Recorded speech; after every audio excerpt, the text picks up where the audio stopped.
ಆಕಾಶವಾಣಿ ಪ್ರದೇಶ ಸಮಾಚಾರ ಓದುತ್ತಿರುವವರು ವಿವೇಕಾದಿತ್ಯ ಕನಿಯಾಲ.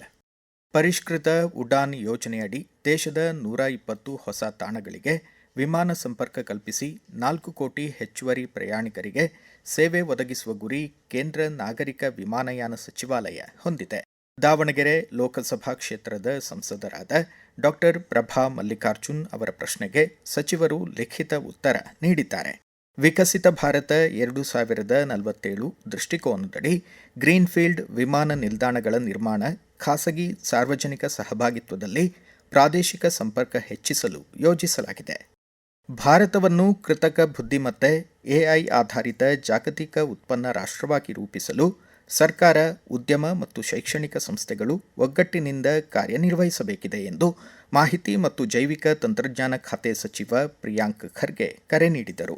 ಬೆಂಗಳೂರಿನಲ್ಲಿ ಆಯೋಜಿತ 22ನೇ ಸಿಐಐ ಭಾರತೀಯ ಕೈಗಾರಿಕಾ ಒಕ್ಕೂಟದ ನಾವೀನ್ಯತಾ ಸಮ್ಮೇಳನ ಇನ್ನೋವರ್ಜ್ 2026ರ ವಿಶೇಷ ಅಧಿವೇಶನದಲ್ಲಿ ನಾವೀನ್ಯತೆ, ವಿಶ್ವಾಸ ಮತ್ತು ತಂತ್ರಜ್ಞಾನದ ಆಧಾರದಲ್ಲಿ ಎಐ ಚಾಲಿತ ಉತ್ಪನ್ನ ರಾಷ್ಟ್ರವಾಗಿ ಭಾರತದ ಪರಿವರ್ತನೆ ವಿಷಯ ಕುರಿತು ಅವರು ಮಾತನಾಡಿದರು.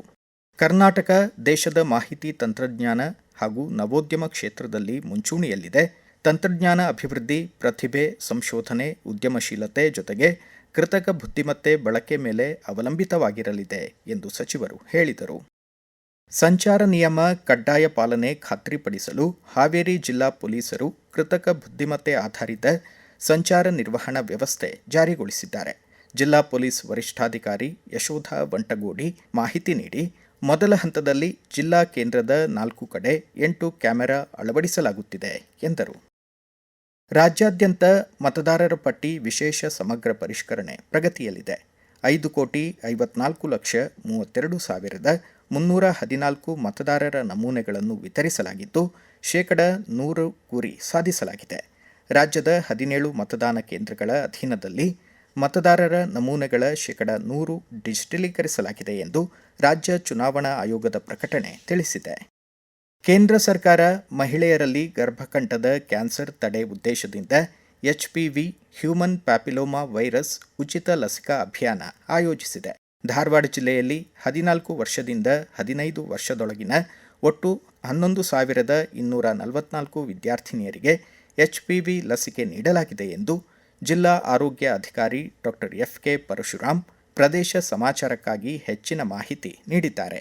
ಧಾರವಾಡ ಜಿಲ್ಲೆಯಲ್ಲಿ ಹೆಣ್ಣು ಮಕ್ಕಳಿಗೆ ನಾವು HPV ವ್ಯಾಕ್ಸಿನೇಷನ್ ಅನ್ನ ಪ್ರಾರಂಭ ಮಾಡಿದೀವಿ. HPV ವ್ಯಾಕ್ಸಿನೇಷನ್ ಅಂತಂದ್ರ ಹ್ಯೂಮನ್ ಪ್ಯಾಪಿಲೋಮಾ ವೈರಸ್ ಅಂತ ಹೇಳ್ತೀವಿ. ನಾವು ಈ ವ್ಯಾಕ್ಸಿನ್ ಕೊಡ್ತಾ ಇದೀವಿ. 14 ವರ್ಷ ಬರ್ಡೇ ಕಂಪ್ಲೀಟ್ ಆಗಿರ್ಬೇಕು, 15 ವರ್ಷ ಒಳಗಡೆ ಇರಬೇಕು. ನಮ್ಮ ಹೆಣ್ಣು ಮಕ್ಕಳಲ್ಲಿ ಜಾಸ್ತಿ ಕ್ಯಾನ್ಸರ್ ಯಾವ್ದಪ್ಪ ಅಂತಂದ್ರ ಮೇನ್ ಆಗಿ ಬ್ರೆಸ್ಟ್ ಕ್ಯಾನ್ಸರ್. ಸೊ ಎರಡನೇದು ಹೈಯೆಸ್ಟ್ ಗರ್ಭಗಂಠದ ಕ್ಯಾನ್ಸರ್ ಅಂತ ನಾವು ಹೇಳ್ಬೋದು. ಸೊ ಅದನ್ನ ತಡೆಗಟ್ಟಲಿಕ್ಕೆ ಸರ್ಕಾರದವರು ಅದನ್ನ ಮನಗಂಡು ಏನೈತಿ, ಆ ಪ್ರೊಡಕ್ಟಿವ್ ಏಜ್ ಬರುವತ್ತಿಗೆ ಯಾವುದೇ ರೀತಿ ಹೆಣ್ಣು ಮಕ್ಕಳಿಗೆ ಗರ್ಭಗಂಠದ ಕ್ಯಾನ್ಸರ್ ಬರಬಾರದು ಅನ್ನೋ ಉದ್ದೇಶದಿಂದ ಈ ಒಂದು ವ್ಯಾಕ್ಸಿನೇಷನ್ ನಾವು ಪ್ರಾರಂಭ ಮಾಡಿದ್ವಿ. ನಮಗೆ 15,080 ಟಾರ್ಗೆಟ್ ಕೊಟ್ಟಿದ್ದಾರೆ ರಾಜ್ಯದಿಂದ. ಅದರಲ್ಲಿ ಈಗ 11,244 ಇಲ್ಲಿ ತನಕ ನಾವು ಅಚೀವ್ಮೆಂಟ್ ಮಾಡಿದೀವಿ. ಇನ್ನು 3,500 ಇದೆ. ನಾವು ಇನ್ನೂ ಒಂದು ವಾರದಲ್ಲಿ ನಾವು 100% ಅನ್ನ ಸಾಧಿಸುವಂತ ಹೇಳಿಕೆ ಇಷ್ಟಪಡ್ತೀನಿ.